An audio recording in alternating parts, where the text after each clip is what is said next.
Assalamualaikum warahmatullahi wabarakatuh. Alhamdulillah wassalatu wassalamu ala Rasulillah wa ala alihi wa sahbihi wa man walah wa la haula wa la quwwata illa billah. Ketemu lagi dengan saya Fahmi Hasan Nugroho dalam channel ini ngaji usul fikih. Kita sekarang akan membahas mengenai hukum syariat. Sebenarnya bukan ini gambarnya, kita ganti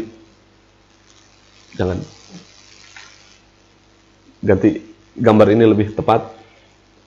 Karena hukum syariat itu nggak cuma potong tangan, hukum syariat itu nggak cuma cambuk, hukum syariat itu nggak cuma rajam. Itu cuma sebagian kecil dari hukum syariat Islam. Nah, kita sekarang masuk ke dalam pembahasan ini. Definisi syariat. Apa itu syariat? Secara bahasa, syariat itu adalah saluran air atau jalan. Sedangkan secara istilah, syariat itu memiliki dua definisi. Yang pertama adalah definisi secara umum, yang kedua adalah definisi secara khusus. Definisi secara umum apa? Yaitu segala ajaran yang Allah Subhanahu wa taala turunkan kepada Rasulullah SAW.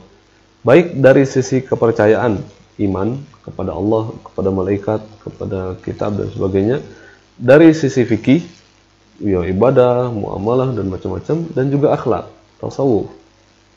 Itu syariat Islam secara umum. Tapi terkadang dalam penggunaannya kata syariat kemudian memiliki makna yang khusus, tereduksi menjadi satu bidang dalam syariat Islam saja, yaitu hukum Islamnya. Coba ketika kita mendengar kata Fakultas Syariah UIN Sunan Gunung Jati Bandung, kata syariah yang ada di situ kan bukan dalam definisi umum. Karena yang dibahas dalam syariah itu cuma hukumnya doang. Teologi masuknya bukan di syariah. Teologi masuknya ada di usuluddin. Dakwah di dakwah. Terus kemudian bahasa Arab, bahasanya nggak di syariah, tapi ada di adab. Pendidikan bukan di syariah, tapi adanya di tarbiyah. Maka Fakultas Syariah itu menggunakan definisi syariah secara khusus. Nah, ini yang perlu kita pahami karena terkadang kita menemukan kata syariat dengan makna yang umum, terkadang juga ada kata syariat dengan makna yang khusus. Contohnya gini, ada pertanyaan, apakah di Indonesia ini syariat Islam sudah berjalan atau tidak? Kita harusnya nanya balik, yang dimaksud dengan syariat itu definisi umum atau khusus? Kalau definisi secara umum, apakah syariat Islam secara definisi umumnya sudah berjalan di Indonesia? Maka jawabannya, sebagian besar syariat sudah berjalan. Umat Islam banyak. Mereka alhamdulillah pada bertauhid kepada Allah Subhanahu wa taala, mereka melakukan ibadah salat, mereka membayar zakat, mereka melaksanakan haji, lalu kemudian mereka juga berakhlak baik dan sebagainya. Syariat Islam hampir bisa dinyatakan berjalan di Indonesia. Beda hal kalau misalkan pertanyaannya dikhususkan. Syariat Islam di Indonesia dalam artian khusus, berarti hukum. Apakah hukum Islam di Indonesia itu berjalan atau tidak? Ini juga jawabannya perlu didetailkan lagi. Ada hukum yang berjalan secara pribadi, ada hukum yang berjalan secara dengan campur tangan pemerintah, ada hukum yang belum berjalan dan kita harapkan itu untuk berjalan. Hukum yang dijalankan oleh pribadi ya berarti ibadah, sholat, zakat, puasa dan sebagainya itu pribadi. Lalu kemudian ada ikut campur tangan pemerintah. Ada hukum yang secara materinya berasal dari fikih seperti fikih zakat. Atau fikih seperti undang-undang zakat, undang-undang wakaf gitu. Tapi ada juga yang fikih namun tidak berjalan di Indonesia. Salah satunya adalah fikih hudud, hadus zina, hadus sariqah, ya hukuman potong tangan, hukuman rajam itu tidak berjalan di Indonesia. Ada di Aceh salah satunya menjalankan hal itu, namun ternyata ada istilahnya apa? Bukan perubahan, ada inovasi dalam pemberlakuan hukum itu. Karena ternyata ada beberapa tambahan yang tidak selalu sama dengan fikih jinayat. Itu pembahasannya nanti bisa dibahas dalam fikih jinayat. di pertemuan yang entah kapan. Nah, maka ada juga pernyataan orang menyatakan, mari kita tegakkan syariat Islam di Indonesia.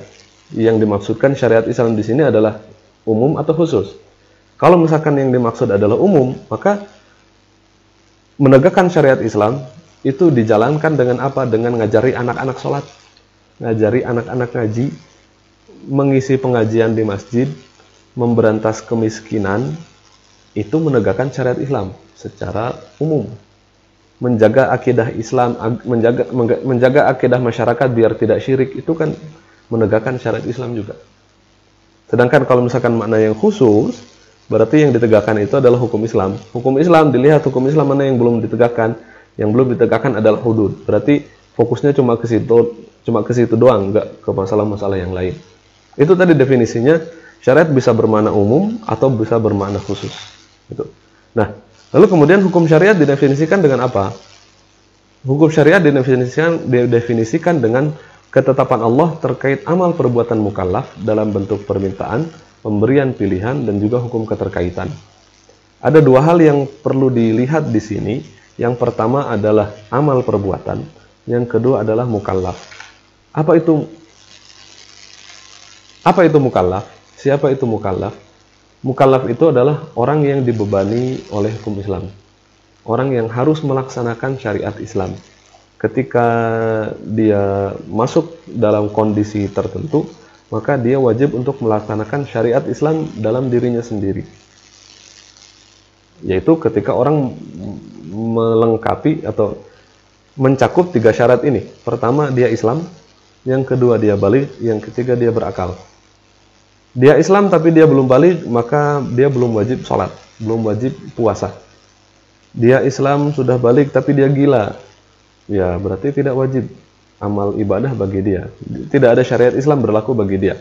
Kalaupun dia membunuh misalkan karena dia adalah orang gila, maka tidak jadi dia dihukum. Tapi jangan pura-pura gila gitu. Jadi 3 syarat ini yang menjadikan orang termasuk ke dalam mukallaf, yaitu orang-orang yang dibebani dengan hukum Islam. Mukallaf pakai kaf, bukan pakai hamzah, jadi mu'allaf itu beda lagi. Ada sebenarnya yang keempat adalah orang-orang yang pernah mendengar dakwah Islam. Itu juga mereka, sebagian ulama menyatakan mereka masuk ke dalam mukallaf. Ini menjadi perdebatan sebenarnya di antara para ulama. Ada yang menyatakan orang kafir itu dipanggil untuk sholat atau enggak. Ada yang menyatakan orang kafir itu dipanggil sholat. Karena apa? Karena Allah Subhanahu wa Ta'ala menyatakan, Ma salakakum fi saqar qalu lam nakum minal musallin. Kenapa kalian pada masuk neraka Sakor? Mereka berkata, dulu kami enggak sholat. Gitu. Ada juga yang menyatakan enggak, mereka itu tidak mukhatabun bi syariah, tidak mukhatab bi furu'i syariah. Tidak diwajibkan untuk melaksanakan furu' syariah. Yang wajib bagi mereka adalah iman dulu. Kalau iman udah, maka baru syariat yang lain wajib. Kalau enggak, maka syariat yang wajib baginya itu cuma satu. Ya ayyuhan nasu ubudu rabbakum. Nah itu. Kalau misalkan dia enggak beriman, maka di akhir nanti dia akan dihukum gara-gara dia melanggar hukum yang satu ini. Beriman. Padahal dia sudah mendengar dakwah Islam. Gitu. Maka jangan sampai kita salah dalam berdakwah, biar kita biar orang-orang itu tidak mendapatkan citra buruk Islam gara-gara kita. Akhirnya kan udah mana mereka pernah mendengar dakwah, tapi mereka memiliki pandangan yang keliru terhadap Islam, akhirnya mereka nggak masuk Islam. Kasihan kan?